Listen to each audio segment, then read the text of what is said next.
You can stand through any trial if you're standing with God.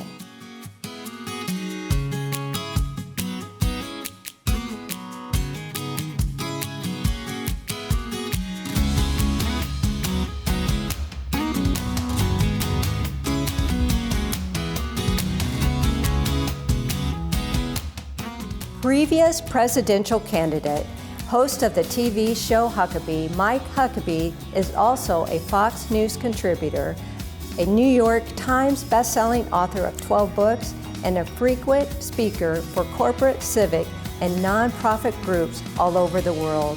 He was the 44th governor of Arkansas from 1996 until 2007, becoming one of the longest-serving governors in the state's history. He ran in 2008 and 2016 for President of the United States, finishing second in the Republican primary in 2008. His love for our country and God is unwavering. This is his story. This is Today's Nashville. This is Faith, Part 2. Governor Huckabee, I am so excited to sit down with you today to talk about what's going on in our world. What do you think about our culture? It's in a mess. I mean, it's upside down. We have a culture that has abandoned a sense of propriety and a sense of God awareness. That, more than anything else, is why we're in the trouble we're in. There's no way to create a culture if you don't have an understanding of what's right, what's wrong. There have to be moral absolutes that govern a culture. Moral absolutes mean that some things are always right, some things are always wrong. Historically, we've understood that. We said it's wrong to lie, it's wrong to steal, it's wrong to murder, it's wrong to defraud people and cheat them. Those are fundamental things that we live by.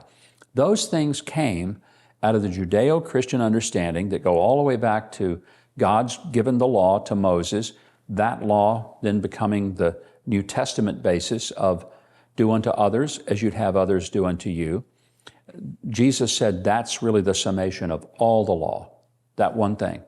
And if you think about it, if everyone lived according to that one law, just do unto others like you'd want, nobody would ever get murdered because nobody wants to be murdered. Nobody would ever steal because you don't want someone to steal from you. Nobody would ever assault you because you don't want to be assaulted. You look at life and you say, well, that would really work. So the degree to which we live that way, we have a wonderful, wonderful civilization. The degree to which we vary from that, that's when our civilization and culture begins to collapse. What we're seeing is that we're living in a time as it was in the time of the judges, when everyone did what was right in his own eyes. That's the culture of the Western world today, and it's destroying us from the inside out. It's shocking what's going on. Yeah. You know, I was born with 2 boys. I'm a triplet.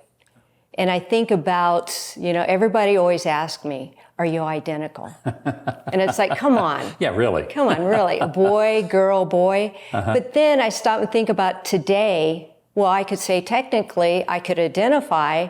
I mean, it's crazy. Yeah, I could identify as a tiger, but it doesn't mean that I have teeth and claws.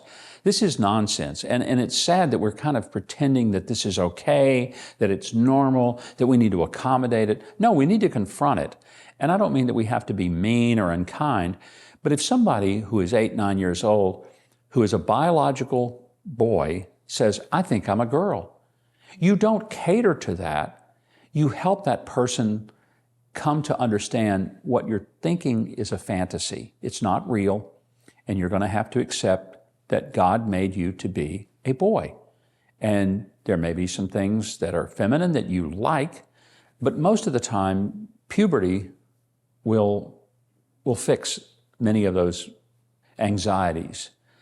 And if it doesn't, then maybe a person needs additional help. But this idea that we can just identify as something and that makes it so, if you think about how ridiculous that really is, but more than that, how dangerous it is. We're seeing children who aren't old enough to take out a loan, get a tattoo, even get their ears pierced, buy liquor, drive a car. And we think it's okay for them to make a decision to be surgically mutilated or chemically castrated that have irreversible consequences for them physically and emotionally. and somehow that's okay.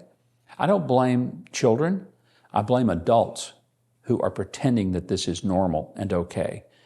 And I'm happy to see that there's beginning to be some pushback, increasingly. And I think one of the reasons that has happened in the sporting world, where we've seen people like Riley Gaines, champion swimmer, who finally just one day said, no, this guy that just competed against me, he was number 400 something as a male. That's right. He suddenly becomes number 1 as a female, but he's not a female, he's a male, because he undressed in front of all of us in the locker room.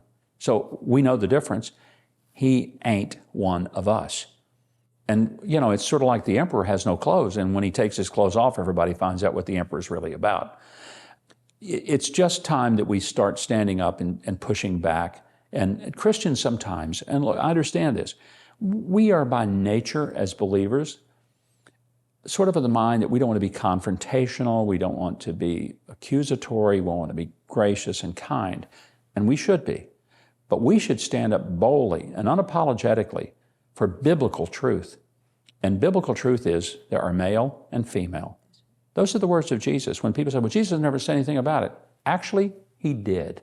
And he was pretty specific about it, and we need to be as well. Oh, the sign in my office, it says, for the love of God, stop being offended by everything. And you know, our culture is, they're offended by everything. Yeah.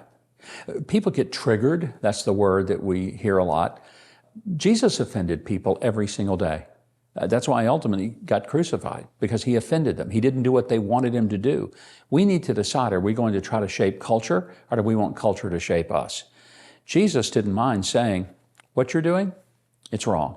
You know, he turned over the tables at the temple where people were being exploited and charged high prices to get a sacrificial animal that they would turn around and sell it again and again and again.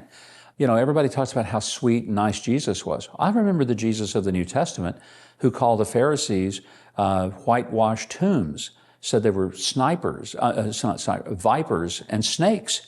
You know, that's not kind. That wasn't very polite. You know, that's the kind of stuff you'd post on Twitter.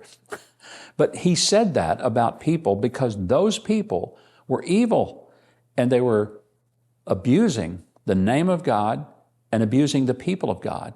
And he didn't hold back. So when I hear people act like, oh, we just don't want to be where we offend anyone, well, had we rather offend God and his word or offend people who are opposed to God and his word? And again, we don't have to try to be mean, but sometimes we've got to be forceful and stand strong and unapologetically toward truth.